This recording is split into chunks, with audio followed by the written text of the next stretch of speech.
रिंकू भैया, सरकार तो बदल गए। अरे ये करी मैया पैया पकड़ू, कौन सरकार बनी, कौन बनी? अरे यार सोचे हैं कांग्रेस बने का, यार कांग्रेस नहीं बनी, बीजेपी बन गई। भैया हम अपन व्यवस्था करी थे यार, रुका रहो। हेलो, हाँ चाचा, हाँ ठेला की व्यवस्था करो, तो ठेला की व्यवस्था करो। हाँ अयोध्या में चाट लगावे के।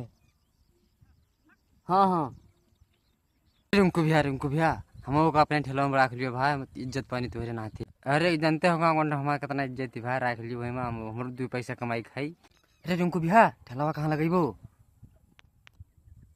यार हम तो सोचे थे कि अयोध्या में लगाओ, सोची थे। हम तो कह रहे दाल वाले ठेका लगाओ, बहुत तेल के बिकार। भग बेटी अरे नहीं कहीं हम अकेले ठेला लगाओ जाब, लेकिन हम तुम्हें ना ले जाओ, तुम लोग 3 कह देबो। तेल लगा दिया।